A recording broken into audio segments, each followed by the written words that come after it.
Feeling that something was terribly wrong with the world that we live in, but you couldn't figure out just what it was. Then you've come to the right place. Secret societies, mystery religions, and the Illuminati have been controlling our reality since the beginning of time. But not anymore, because there is an awakening happening, and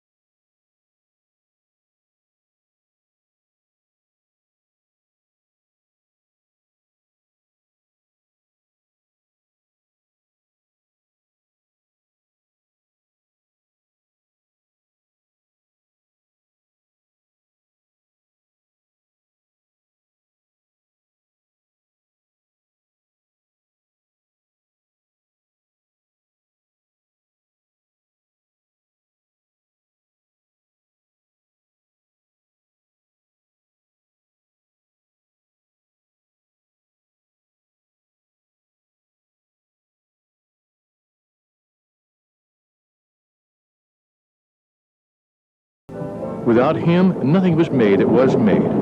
Hence it follows that architecture is as old as the universe. When God, its supreme architect, wanted an earthly house or temple in which to dwell among men, he gave to them the plan of the building he would have them build. A temple is a great building. In a higher sense, a house of worship. In a very highest sense, a habitation of God. However, unlike temples designed by men, Solomon's temple was designed by God himself and was communicated first to King David, who communicated the same to his son Solomon. The scriptures in many places employs ideas borrowed from architecture to convey to the mind of man spiritual and heavenly things. A good man is called a living stone, a spiritual house, God's building, and a temple of the Holy Spirit. The house of God, known as Solomon's temple, also used architecture to convey spiritual truths. But Solomon's workers had to work out the plan given. Had not each man worked as God planned, the temple would never have been completed to reveal God's plan for each of us, to build his or her own spiritual house, of which Solomon's was but a type. The importance of this symbolism is shown to us by the amount of attention given to it in the Bible. It is often referred to by the prophets, the apostles, even by Jesus Christ. But since the history of the temple is a part of the Bible, its symbolism also a part of the Bible. Its every stone, pillar, and piece of timber has a special meaning for us. Well, since the glory of the temple and the services, which were only shadows of better things to come, have passed away, its symbolism gives us a glimpse in prophetic vision of a new creation. To quote the scriptures, when old things are passed away, and behold, all things are become new. This study is designed to bring to you a new look at modern Bible translations of the description of the temple and its furnishings, authenticated by archaeological discoveries made this century. And most importantly, it points to you a new view of its prophetic symbolism and the astonishing fulfillment of this symbolism. The reason for the building of Solomon's temple is found in the second book of Samuel, where we read that King David thought it wrong that he should dwell in a permanent house, while the ark of the Lord dwelt within curtains. Nathan the prophet agreed with the king and told him to go ahead and do something about it. But before David's plans had matured, God told him of a different plan. Although he would be allowed to take preparatory steps, he would not be allowed to carry out the erection of the house of God. But his son, a man of peace, which is a meaning in the name Solomon, would construct it. Therein is allegory that the true temple would be built by the Prince of Peace. The book of Samuel tells how King David bought Mount Moriah from Oran the Jebusite, who owned a threshing floor on its summit, for 50 shekels of silver. David wanted to build an altar to give thanks for the end of a pestilence which had decimated the men of his kingdom. In giving thanks, David said, "This is now God's house and place of sacrifice." And in due time, the temple was built upon the site of the Jebusites' threshing floor. So even before the foundations were laid, the site was called the house of God. This story is well known how Solomon made a contract with Hiram, king of Tyre, to furnish the cedars and timbers of Cyprus cut from the forests of Lebanon. And he requested the services of skilled workmen, especially those skilled in working in gold, silver, and brass. King Hiram sent a man, the son of a woman, of the daughters of Dan. Under his guidance, the framework of the temple was erected and furnished. Tradition named this man Hiram Abiff. Then, in the middle of the construction of the temple, Solomon sent and fetched another Hiram of Tyre, the son of a widow of the tribe of Naphtali, a worker in brass who made the pillars and molten sea, and lavers, and various vessels and other equipment. There is reason to believe that Hiram of Tyre, the widow's son, was the son of the first skilled workman of the king of Tyre sent to King Solomon to design and construct the temple. Abiff means, in Hebrew, his father.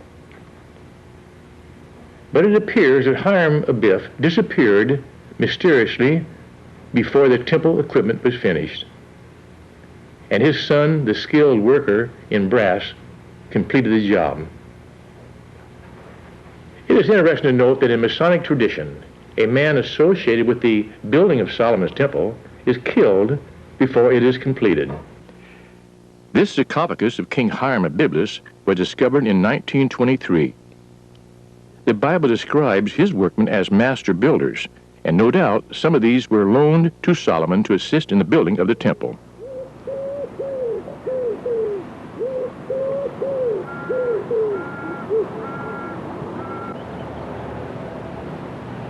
In Jerusalem was set up the throne of King David of Israel, and through a long succession of royal princes, the kings of Judah reigned in the great palaces of Zion.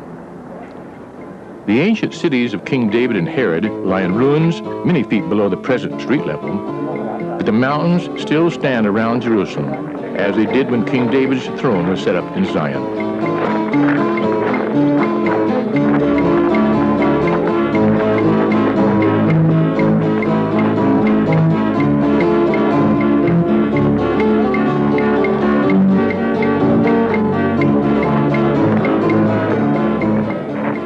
The highest part of the old city, known as Mount Moriah, or Temple Hill, was the site of both the first temple built by Solomon and the second built by Zerubbabel, and which was later enlarged by Herod. Today, on this site, there are two mosques. The most famous is the Octagon Mosque of Omar, completed in 644 A.D., with its beautiful Persian tiles that glow blue, green, and gold.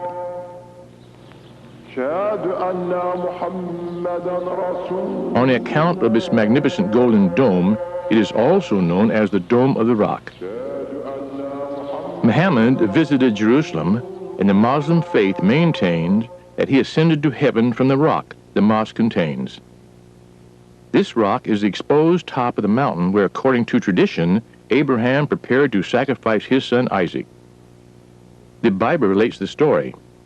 As they climbed the mountain, Isaac was curious because no lamb was being taken with him to provide a burnt offering. His father replied, "My son, God will provide himself a lamb for the burnt offering." When Isaac realized that he was to be the lamb, he made himself a willing sacrifice. Then, as his knife raised, Abraham's hand was stayed on the command of an angel. He stopped, turned, and there behind him was a ram with its horns entangled in a thicket. God had provided a substitute for Isaac. In thankfulness, Abraham called the place Yahweh-Jireh, which means Yahweh will provide. At that moment, we perhaps wonder if Abraham had a vision of a great city which was to rise in splendor upon that very mountaintop. And perhaps he saw the serene face of the one who offered himself as a sacrifice to redeem his people Israel. The The Mount of Olives still looks down on Temple Hill, as in the day when Jesus of Nazareth wept over the city. Despite the city's name, which means the city of peace, Jerusalem has been the battleground for over 28 invasions. One of the most notable of the sieges was the capture of the city by the First Crusade in June 1099 AD. The first assault lasted 10 days, but failed to breach the city walls. Then, in answer to a vision that promised victory, the Crusaders with cross and banners, and led by the bishops and lesser clergy, marched barefoot around the holy city.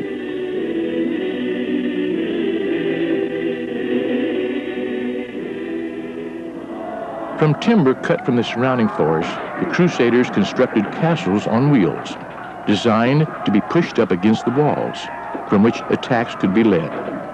Also built were powerful catapults and various siege engines. Centuries before, the Assyrians used exactly the same method to assault the town of Lachish in Palestine. The city defenders countered with a hail of stones and rivers of liquid fire that destroyed some of the siege towers, while archers on the walls shot blazing arrows down on the attackers as they mounted the towers. When nearly all hope of capturing the city was gone, one group of knights was able to secure a foothold on one part of the walls, and as they appeared over the top, the defenders fled, enabling the knights to open the Damascus gate and let the main body of the Crusaders in. That evening, the leaders of the crusade, who only a week before had filed barefoot around the seemingly impregnable walls, entered the Church of the Holy Sepulchre to offer thanks to God for their victory.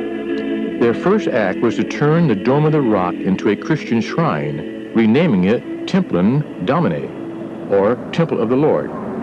However, when the Muslims under Saladin recaptured the city in 1197, the golden cross was hurled to the ground from the top of the dome, and the crescent, the symbol of Islam, was restored.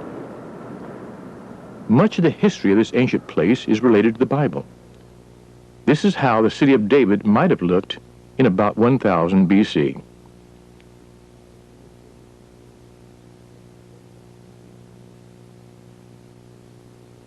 For many years, archaeologists have been excavating in the fallen masonry of Jerusalem, searching for the sacred sites of the Bible.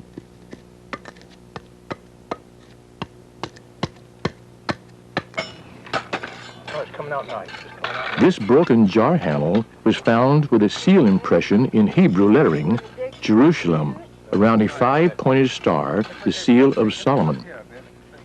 Today, the old part of the city of Jerusalem is enclosed within a well-grenadilated wall, built in 1538 AD in the reign of the Turkish Sultan Suleiman II.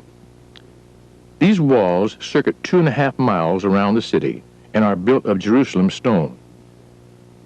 The city still presents the appearance of a fortress, for these old battlements are nearly 40 feet high and have protective towers set at intervals. The tower now visible above the wall is only the top part of a colossal wall of masonry that extends many feet below the ground, and it is part of the so-called Castle of Antonia. Its base is believed to have been part of the north corner of the city in the time of Solomon. There are several gates to the city, and all but the Golden Gate were the work of the 16th century Ottoman Sultan, Suleiman the Magnificent. The Golden Gate seen here was built around the Byzantine era and has been sealed shut for nearly 1,000 years. It is noteworthy from the writings of Ezekiel's prophecies that the gate would be shut, quoting from the scriptures, "Because the Lord God of Israel hath entered in by it, therefore it shall be shut." These prophetic words received a striking fulfillment when Christ, on that Palm Sunday, entered the city through that gate. Christ was fulfilling the words of Zechariah 9, verse 9. "Lo, your king comes to you, triumphant and victorious is he, humble, and riding on an ass." The foundations of that ancient gate were discovered some feet below the present gate. From the Golden Gate, the wall stretches for over 1,000 feet toward the southeast corner with various projections and openings. This section is a reconstruction made by the Arabs some 300 years ago.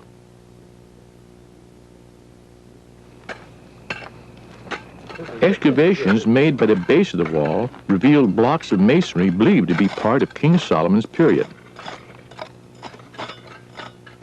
The so-called Wailing Wall is sometimes referred to incorrectly as part of Solomon's temple. In reality, it was only constructed by the Idumean Herod the Great to enlarge the courtyard. Today, Jews of mixed nationalities and races consider this wall their most sacred site. They come here to chant their plaintive hymn called the Wailing Song. This famous wall extends onward beneath the city. The Jews pray for the advent of the Messiah to restore Israel's greatness, whereas Christians recognize Jesus Christ as the Messiah who did come, a prelude to his second coming as king to establish his kingdom on earth, as is prophesied in the Scriptures. The most elegant of the portals which pierce the walls encircling Jerusalem is the Damascus Gate. It is comparably modern, was built about 300 years ago. Excavations reveal remains of another gate about 15 feet below it.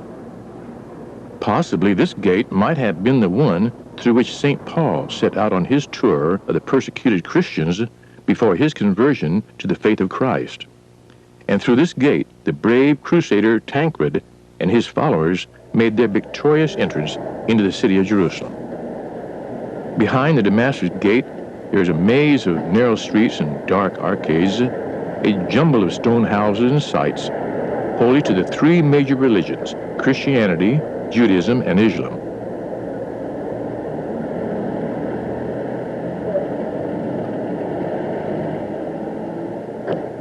The foundations of Solomon's temple were sunk into the solid rock, and archaeologists excavating the southeast corner have traced the old wall to a depth of 68 feet below the existing ground level. Oh my, that looks great.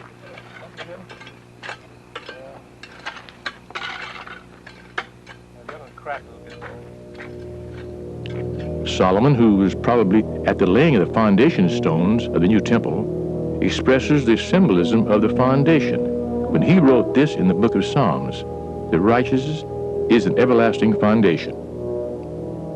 The same thought reappears in the letter to the Hebrews. They looked for a city that hath foundations, whose builder and maker is God.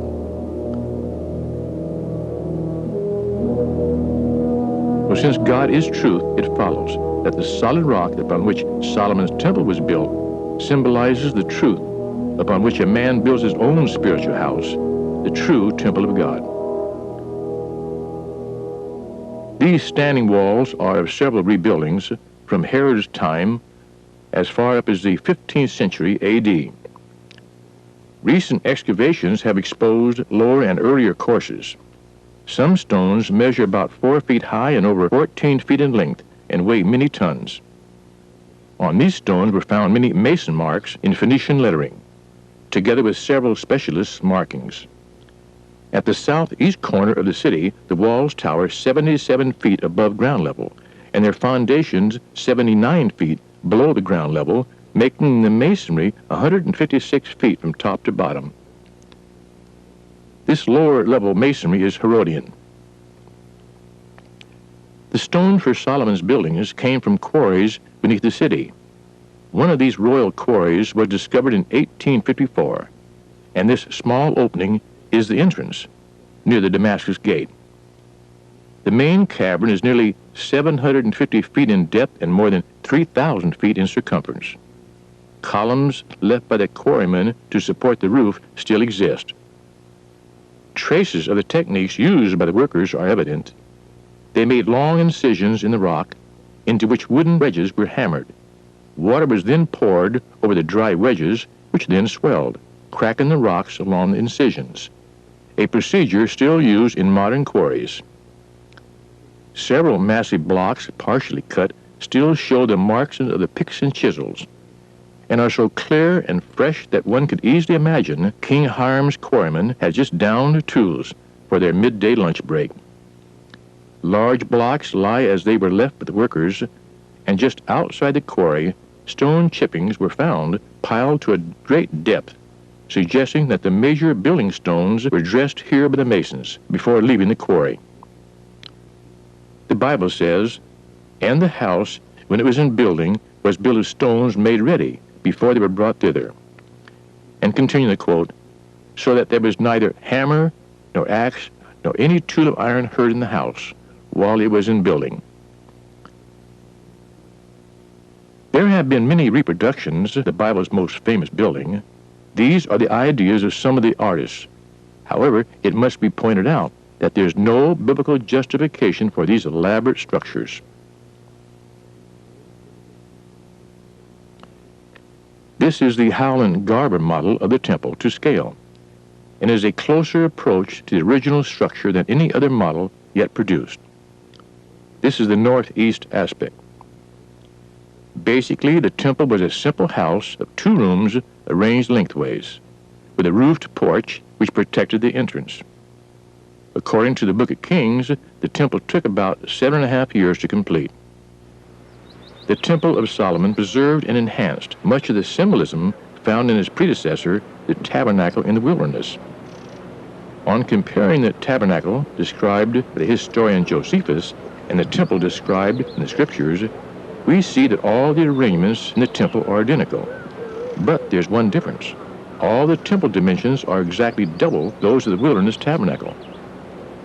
By doubling the former dimensions in all directions, and by thrice multiplying this increase, we obtain a volume 8 times greater than the tabernacle. 8 is a number which symbolizes a new order or octave in the future. The forecourt of the temple was known as the court of the priests. On the right was the altar of burnt offerings, and on the left was the molten sea.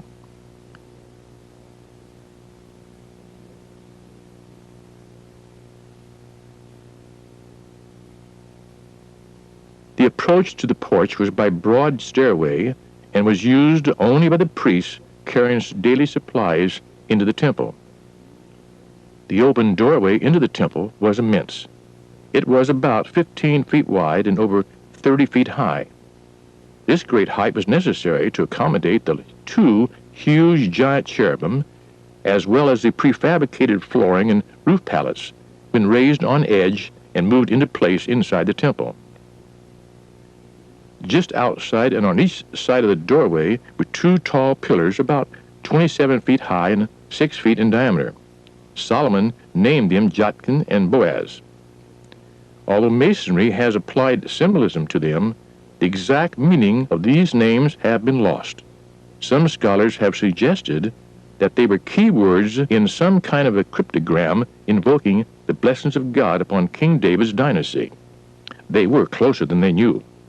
Although the pillars are described in the Book of Kings as castings of brass, most scholars believe that they were hollow wooden construction, copper-covered, and highly decorated with floral designs. They were surmounted with chapiters, which may also have served as braziers for the burning of incense or oil. 2 rows of pomegranates were placed above decorated lily work around each chapiter, perhaps similar to the design of these pomegranates found at Megiddo, contemporary with the time of Solomon. Among the structural architecture and decorations of Solomon's temple, none have exerted more interest and conjecture than that of the 2 pillars on each side of the doorway. Having no structural function, it is believed that they were only decorative, unquestionably symbolic. However, we now know that in King Solomon's day, such named pillars served as perpetual witnesses to solemn contracts or covenants. At the time of the building of the temple, God made 2 covenants, one with Solomon's father David, and the other with the people of the kingdom. Both are recorded in the book of Samuel. Since the Hebrew meaning of the word Jotkin is, he shall establish, it must surely refer to the covenant that God made with David to establish his throne forever. The Hebrew meaning of Boaz is given as, in it is strength. This must surely refer to the second covenant God made with David's people, to plant them in a place of safety. And in that covenant was a promise of national strength.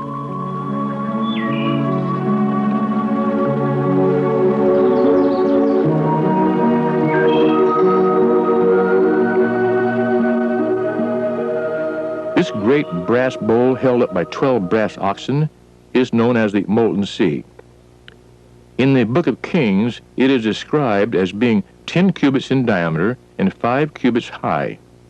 That is about 15 feet across and 7.5 feet high, and was used for washings by the priests. The enormous bowl was made from cast copper alloy about 3 inches thick, and the brim was wrought like the brim of a cup, like the flower of a lily. According to the book of Kings, it held 2,000 baths of water, that is about 10,000 gallons. It is interesting to note that the capacity of the molten sea is identical with the volume of the king's chamber in the Great Pyramid of Egypt, and exactly 50 times the capacity of the coffer in the king's chamber. There are several such relationships between King Solomon's temple and the Great Pyramid of Giza in Egypt, which was built around 2623 BC, over 1,500 years before the temple. In the forecourt of the temple was the altar of burnt offerings. It was built of stone and had a brass grate. It measured 30 feet square and was 15 feet high, and it had a flight of stairs going up one side. The Howland Garber model shows it built in rising ramp steps like a Babylonian temple tower, and was crowned with a horned altar, but there is no biblical text to support this. In Solomon's day, the shedding of blood in accordance with the law, as found in the book of Leviticus, was performed on the side of the altar northwards before the Lord. This was a practice started in Abraham's day about 1,000 years earlier. The direction northwards thus prophetically foreshadowed the coming great sacrifice in the age of the true tabernacle of the Christian era. For Christ was crucified on the north side of the city of Jerusalem, near Golgotha, the place of the skull.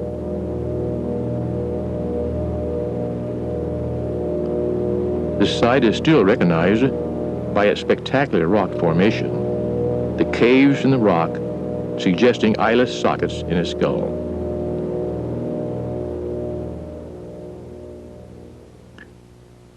Among the bronze objects made by King Hiram of Tyre's workers were 10 brass stands on wheels, known as lavers, each holding about 200 gallons of water, which was used to cleanse the individual sacrifices. The 10 lavers, in a prophetic sense, indicated the 10-tribed house of Israel, through which in a future dispensation would flow the spiritual water, meaning Jesus Christ, for the cleansings of the offerings of mankind.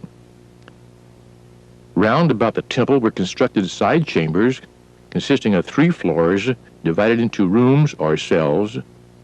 They were probably used as treasure chambers or storage places for priestly garments or equipment. This model shows no side windows, only because none are mentioned in the Bible. However, it is likely that there were slots in the walls for light and ventilation. The book of Ezekiel suggests that there were 33 cubicles on each floor, making a total of 99. The Bible states that from the lowest floor of the side chambers there were winding steps up to the 2nd level and on to the 3rd. But the meaning of the Hebrew words are not clear. This is one interpretation by Professor Waterman of the University of Michigan. Although the larger entrance to the temple was without doors, the openings from the porch into the main room of the temple was provided with a pair of folding doors, having hinges of gold, according to the book of Kings. The doorposts would have hung on metal pivots set in stone sockets, such as this one found at Tel Asmar. The inscriptions are words of dedication. The holy place was a spacious room given by some scholars as being 60 feet long, 30 feet wide, and 45 feet high. The walls were covered with panels of cedar wood carvings overlaid with gold. However, the Hebrew word overlaid is more accurately translated inlaid. The carvings consisted of cherubim, palm trees, and flowers, which were commonly used decorative motifs in Solomon's time. Repeated around the walls in Phoenician style were pairs of cherubim facing palm trees, considered in Solomon's day to be the tree of life because of its longevity and fruitfulness. The cherubim symbolized the guardians of the temple, as perhaps did the cherubim at the east of the Garden of Eden.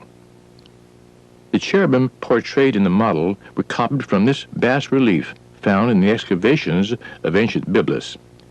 It was one of the supports of the throne from King Hiram's palace. The holy place contained several articles brought in from the wilderness tabernacle and placed in the temple. One was the table of showbread, on which were placed 12 flat loaves of bread, which the priests brought fresh into the holy place each Sabbath morning. One loaf for each of the 12 Hebrew tribes, who someday were to become like unto the bread of life. In the parable of the wheat field, these mystical loaves were to be of the good seed of the kingdom, appointed for the nourishment of mankind. Another article from the tabernacle was the altar of incense, used to provide that sweet smell the Israelite priests thought was acceptable to God. The fragrance of the incense was also symbolic of the prayers of the faithful, as found in Psalms 141. This design is based upon a stone altar with corner horns, unearthed at Megiddo, its dimensions being almost identical with those set out in the Book of Kings. The original was said to have been made of acacia wood, and according to the scriptures was overlaid with gold. The candlesticks of which the King James Bible speaks are more accurately understood when considered as lamp holders. The 7-branched candelabra of the holy place in the tabernacle was replaced by 10 single lampstands in the temple, 5 on the right and 5 on the left. The menorah-type candlesticks were never used in Solomon's day. Certainly none have been found to date, dating to his period, the 11th century BC. This model is fashioned after several found doing various excavations in the Holy Land, made to burn oil through 7 wick channels. In allegory, the 10 candlesticks foreshadowed the light which would be diffused in the Christian era by the house of Israel, that is, the northern 10 tribes of Israel, in a future dispensation. The 10 northern tribes were taken into captivity by the Assyrians in the 8th century BC and are spoken of today as the lost 10 tribes of Israel. When the second temple was built under the direction of Zerubbabel, the 10 tribes were in exile, far from Palestine. Thus only one candlestick was placed in his temple. It represented the house of Benjamin, one of the smaller tribes of Israel, and was given as a light to the house of Judah. From the holy place there were steps which led up to the doorway of the Holy of Holies, the inner sanctuary. The most holy place was the location of the Ark of the Covenant. The doorposts were of olive wood, the olive being the symbol of priestly Israel, and Israel is called in the book of Exodus a kingdom of priests and a holy nation. And Israel did so become in the early years of the Christian dispensation, as recorded in the writings of St. Peter. Thus we find that olive wood stands as a symbol of the 10 tribes in their ultimate condition of consecration. They were to be a chosen generation, a royal priesthood, a holy nation, and a peculiar people, peculiar meaning special. As entry to the inner temple could only be through its doorway, which was olive wood, it shows that symbolically entry must be made through the doorway of sanctified Israel.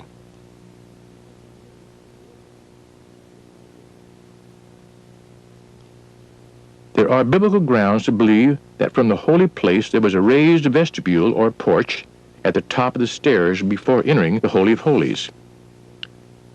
The Book of Kings describes a porch in a way which would indicate 4 sides of a pentagon jutting out from its 5th side abutting the wall between the holy place and the Holy of Holies. The Moffat translation of the Bible also suggests there was a porch. He made doors of olive wood, the vestibule, and the pilasters formed a pentagon. The pilasters could refer to the almug pillars which are mentioned in the Book of Kings. Standing at each of the intersecting corners of a pentagon, they focus the eye of the observer, already cast upward by the flight of stairs even higher, conveying the feeling of exaltation expressed in the lofty doors in the ceiling of the temple. Although the priests could look from the holy place through the open doorway into the darkened chamber, only the high priest saw its esoteric beauty from within. In like manner, just as many had seen Jesus, only his disciples could really say, "We beheld his glory, the glory of the only begotten of the Father, full of grace and truth." Inside the Holy of Holies, seen on the right, was the Ark of the Covenant, resting under the overhanging wings of two giant cherubim. We have no precise description of them other than their dimensions, and that they were made of olive wood. These gold-plated wooden statues, over 10 feet high, seemed to the people of Israel to be appropriate attendants for their invisible God. They may have been thought of as a visible symbol of God moving from place to place. The second book of Samuel reads, "And he," meaning God, "rode upon a cherubim and did fly." The giant cherubim may have been copied from this cherubim throne found in Byblos, contemporary with Solomon's day. There have been many representations of the Ark of the Covenant, even in motion picture films. It was a chest made of olive wood, overlaid with gold. It was a symbolic seat of Yahweh's authority in the holy place. It had two hinged lids of beaten gold and gold rings at each of its four corners for the two carrion poles. The ark's construction was olive wood, again suggests a priestly Israel in the future.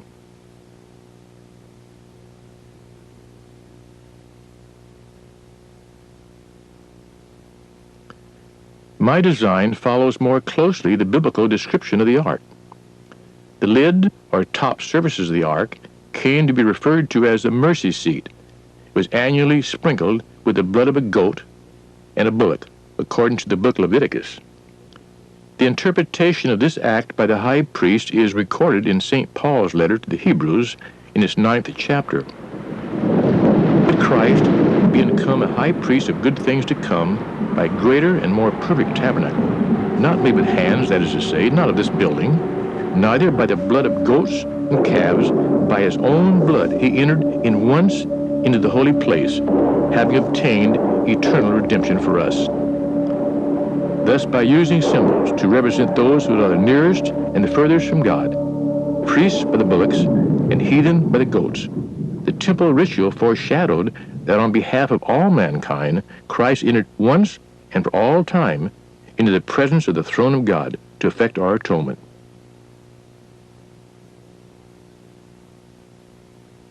The manna and Aaron's rod deposited in the ark during the period of the wilderness tabernacle depicted the true bread of life which would come down from heaven and the true high priest. And through the foreknowledge that this symbolism would be fulfilled in Jesus Christ, the manna and Aaron's rod were therefore not continued in the Temple of Solomon, which we now know was a type of the post-resurrection Christian era. So, in the typical temple, there rested in the ark only the tablets of the law, a typology which has not yet been terminated by reason of fulfillment. In the Gospel of St. Matthew, Christ says, "Think not that I have come to destroy the law or the prophets. I am not come to destroy, but to fulfill. For verily I say unto you, till heaven and earth pass, one jot or tittle shall in no way pass from the law, till all be fulfilled." Much of the allegory and symbolism of Solomon's temple were the continuance in enhanced form of that of the wilderness tabernacle. But now we note new allegories which apply to the establishment of the Davidic kingdom, which allegories are prophetic of its glories, not merely under its earthly rulers, but more particularly under Christ, who in 3 days built the true temple himself, of which King Solomon's was but a forerunner or type. Although acacia wood was used in the construction of the wilderness tabernacle, cedar wood was used in Solomon's temple. King David's own residence was also used cedar, and this delicately scented wood became the symbol of the everlasting house of David. In the book of Samuel we read, where in honor of David's noble thought, God would add to him a house to bear his name, and which would be both everlasting and from his own loins, a noble house and lineage to continue on down through the ages as far as the present day and beyond. Nathan the prophet tells David this, Also the Lord telleth thee that he will make thee a house, and when thy days be fulfilled, and thou shalt sleep with thy fathers, I will set up thy seed after thee, which shall proceed out of thy bowels, and I will establish the throne of thy kingdom forever. This is the first of the two covenants that God made in conjunction with the conception of the building of Solomon's temple. This first covenant was with David and was symbolized by the pillar Jotkin. Here is perhaps one of the most important truths to be revealed by this study of King Solomon's temple. We find that King David's pious desire for a house of God was reciprocated by God. That which David wished to build for him, he also in an allegorical sense would build for David. A house, a kingdom, a throne, forever to be established, but not in the Holy Land. For God says in the book of Samuel, and this is the second covenant that God made, this time with the people of David's kingdom, and symbolized by the pillar Boaz. Moreover, I will appoint a place for my people Israel, and will plant them, that they may dwell in a place of their own, and move no more. Neither shall the children of wickedness afflict them any more as before time. Well, since Israel was then in the Holy Land of Palestine, it follows that this appointed place had to be somewhere else. The question is, where is that appointed place? After a lapse of some 2,400 years, it could be thought that all hope of tracing the Israel people to their appointed land, as recorded in the second book of Samuel, would be an impossibility. Bible history tells us that between 745 and 700 BC, the 10 tribes of the northern house of Israel were carried into Assyrian captivity and were placed in Halah, Habar, and the city of the Medes, where they are called in Assyrian history records Gimera or Qumri. Bible history also tells us that later the vast majority of the southern house of Judah were also taken into captivity by Sennacherib into Assyria, and together with the people of Israel who had preceded them collectively became known as the lost tribes of Israel. They were a vast multitude of several million. In 586 BC, Jerusalem, that had held out against the Assyrians, was captured by the Babylonians. The city and the house of God built by King Solomon was burnt, and all the treasures were carried into Babylon. Most of the population were taken away by Nebuchadnezzar to Babylon, where they were held captive for some 70 years. Neither Assyria nor Babylon could have been the appointed land, as Israel's afflictions did not cease, nor, as the Scripture says, they were living in their own safety. When Babylon fell to the Persians, the Lord stirred up the spirit of Cyrus, the Persian king, to release the exiled Judeans to return to Jerusalem. But less than 50,000 out of approximately 600,000 taken to Babylon ever returned to the city to rebuild it and the temple. A census was taken, and the scribe recorded a mixture of Judeans, Babylonians, and Edomites. Collectively, they were called Jews, a name never having been applied to any Hebrews prior to the Babylonian captivity. Obviously, Palestine could not have been the appointed place, because it was in Palestine that the covenant was made to remove the nation to a new land. So we are back to the question, where is that appointed land? The answer was found in 1847 by archaeologists excavating Sennacherib's palace in the ruins of ancient Nineveh. In Sennacherib's library were uncovered some 23,000 clay cuneiform tablets outlining the history and records of the Assyrian Empire. Among the tablets were reports on the activities of the captive Israel people who had been placed on the borders of the empire to act as buffers against attacks from outside enemies. Although translated in 1930, their relevance to Israel was overlooked due to the fact that the Assyrians called Israel by other names. These are the actual tablets I found in the British Museum that had been translated by Professor Waterman of the University of Michigan. combining translations with later records on later monuments revealed the startling information. The Israelites that had been carried captive into the upper borders of Assyria rose in rebellion against the continuing tribute required by Assyria and started a migration northward. One tablet recorded that the Assyrian army was ordered to stop this migration, and several battles are recorded, including a major force led by the Assyrian king Esarhaddon. However, it was unable to stop the exodus due to a series of brilliant rear-guard actions by Israel.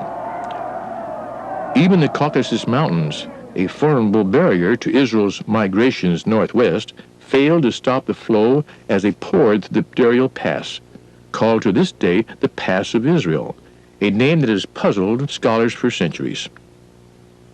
After passing through the Caucasus Mountains, Israel settled in Scythia and the Carpathian region, west of the Black Sea and in the Crimea. Do you realize that we have now merged in the known world history found in many textbooks, books that show these areas as the original homelands of the Cimmerians, Cimbri, and Scythians? However, they failed to realize that all these people are, in fact, the descendants of the people of the northern kingdom of ancient Israel.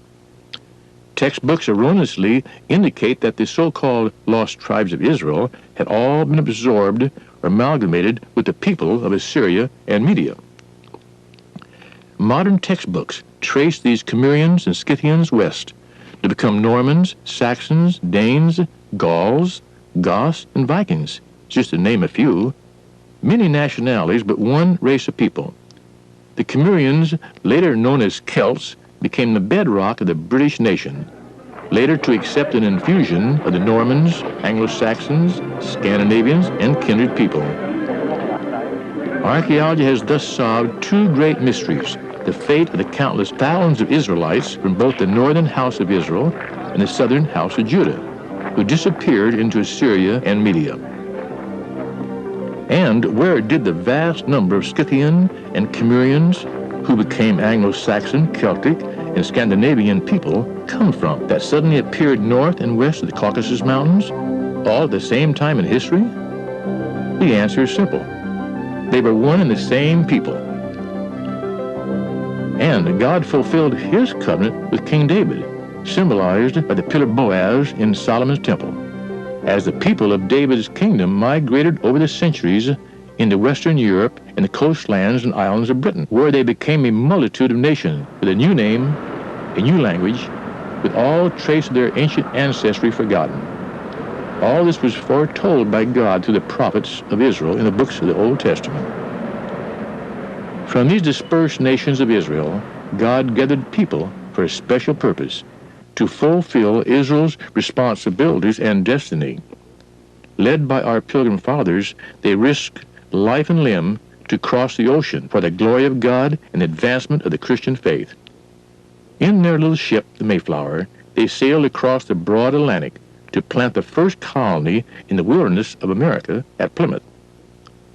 As representatives of King David's people, they had reached the appointed land that God promised him.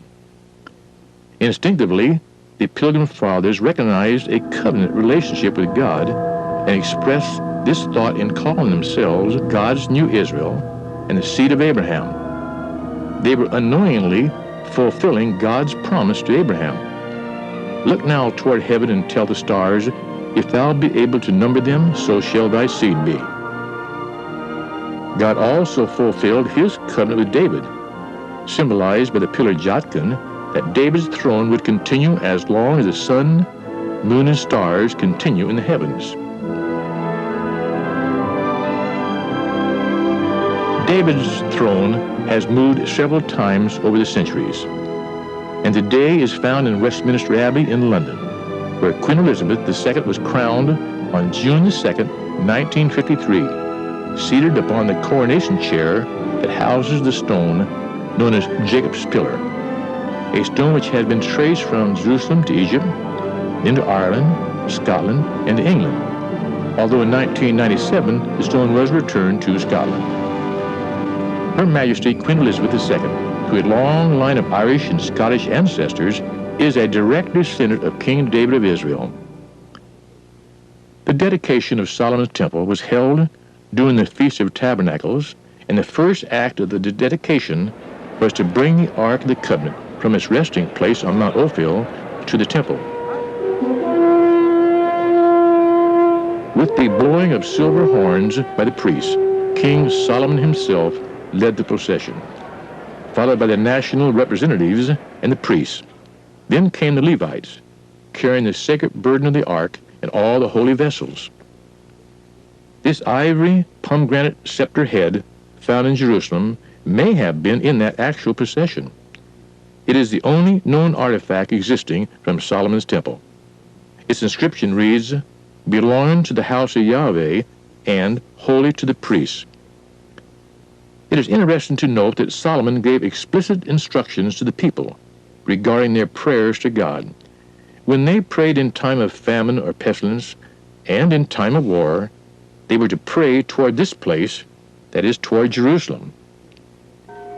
It is significant that most of the great churches and cathedrals in Britain and Europe are orientated to be built on a line east-west, with a high altar being in the east end. Even Masonic temples are designed, if possible, on the east-west line. Thus, perhaps unknowingly, Masons too are praying toward the east, toward Jerusalem. I have heard it said that Masonry, an organization in which Solomon's temple plays an important part, is not Christian in nature. I am not a Mason, but in studying early Masonic books on their degrees in Masonry, I noted that it was quite evident that for centuries Masonry was Christian. It was only in 1723 that all references to Christianity were deleted by a Dr. James Anderson. However, expressive symbols so distinctively Christian in character remained so that they cannot be concealed from the most unobservant. I am told that in some Masonic degrees they are even a prerequisite for advancement.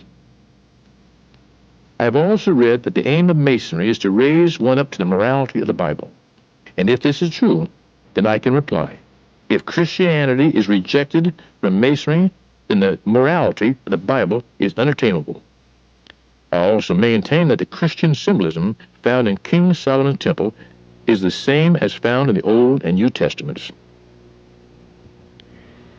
You have now seen revealed some of the fulfilled symbolism of King Solomon's temple. Knowledge of this fulfillment is necessary to fully understand the wonderful truths that God directed David to incorporate into the design of the temple. I respectfully suggest that such knowledge is required to complete the divine purpose for which each of us was ordained, to become a kingdom of priests and a holy nation, so as to take our places in the true temple of which Solomon's was but a forerunner. I also hope that I have given each of you a new incentive to study your Bible, that it may become a lamp to light your way, making a closer relationship with Jesus Christ, the true Lord of the living temple.